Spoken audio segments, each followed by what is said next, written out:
जब हम परमात्मा की सच्ची भक्ति करते हैं तो परमात्मा हमारी परीक्षा जरूर लेता है, क्योंकि परमात्मा कैसे अपने भक्त की रक्षा करता है ये तुलसी बाबा लिखते हैं।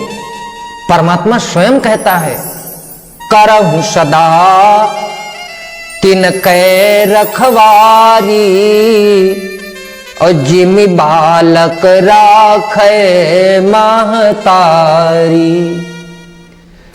एक छोटा बच्चा होता है, वो मां के अधीन रहता है। वो बच्चा ये नहीं बताता कि हमको ठंडक लग रही है, वो बच्चा कभी मां से नहीं कहता कि मुझे भूख लगी है, लेकिन उसकी भूख लगने से पहले उसकी मां उसकी व्यवस्था कर देती है।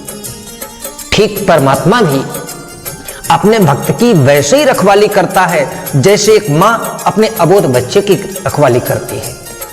लेकिन भक्ति करने में कठिनाइयां बहुत है। जब भी हम भक्ति करते हैं तो परमात्मा हमारी परीक्षा लेता है। उदाहरण, नाम सुना होगा आप लोगों ने द्रोण महाराज और धरा देवी का। यह बात त्रेता की है। त्रेता में एक ब्राह्मण थे, उनका नाम था द्रोण महाराज, उनकी धर्म पत्नी का नाम था धरा देवी। दोनों बड़े ही धर्मात्मा थे, परमात्मा की सच्ची भक्ति करते थे। कोई भी संत दरवाजे पर आ जाता था, विमुख जाने नहीं देते थे। उनकी सच्ची भक्ति देखकर ब्रह्मा विष्णु महेश तीनों देवता एक दिन विचलित हो उठे। चलो उनकी परीक्षा की जाए। तीनों देवताओं ने बाबा का वेश बनाया और पहुंच गए द्रोण महाराज के घर पर। द्रोण जी के पास इतनी बड़ी दरिद्रता है, इतने गरीब हैं, जब दिन भर भोजन भिक्षा मांगते हैं तो शाम को भोजन बन पाता है, लेकिन अगर अतिथि दरवाजे पर आ जाता है तो विमुख नहीं जाने देते। द्रोण महाराज चल पड़े भिक्षा मांगने। मैया धरा घर पर अकेली है।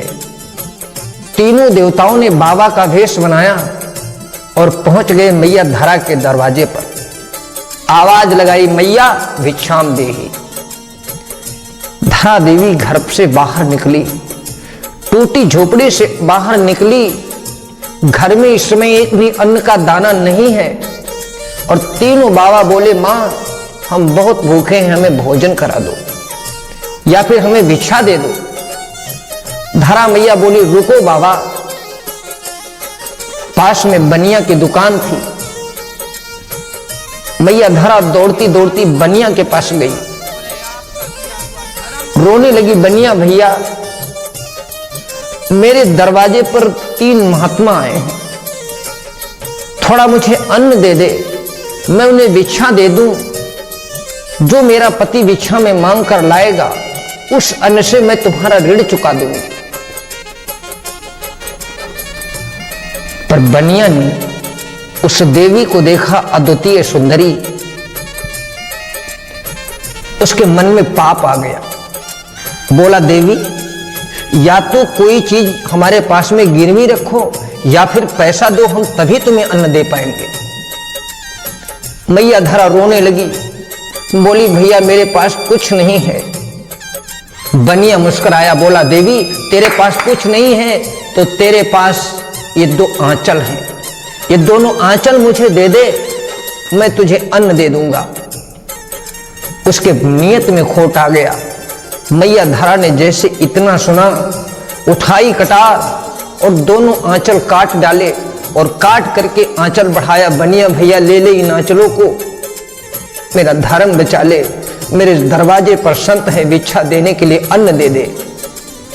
दुष्ट बनिया धरा मैया के दोनों आंचलों को पलड़े में रखता है, अन्न तोलता है और धरा मैया अपने आंचल में लेकर के चलती है। आती है, खून की धारा बह रही है। बनिया ने जब ये दृश्य देखा, सोचने लगा, हे भगवान ये मैंने क्या कर डाला।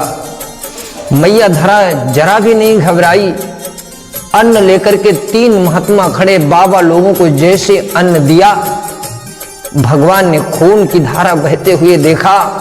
भगवान विष्णु से रहा नहीं गया और प्रकट हो गए, बोले मां, तूने मेरे नाम पर मेरे लिए अपने आंचलों को दान कर दिया है। जाओ, हम तुम्हें वचन देते हैं मां, एक दिन आकर के इन स्तनों का अपने मुख से हम पान करेंगे।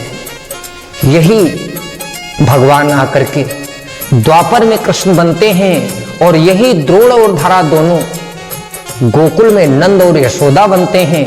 इसीलिए भगवान श्री कृष्ण ने जन्म तो लिया देवकी के गर्भ से, लेकिन दूध मैया यशोदा का पिया, यही कारण था। तो जब भी हम भक्ति करते हैं तो परमात्मा हमारी परीक्षा जरूर लेता है।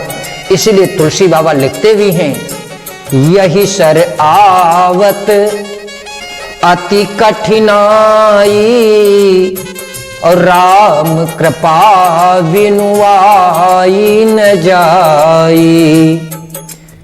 भक्ति के पास आने में तमाम बाधाएं हैं।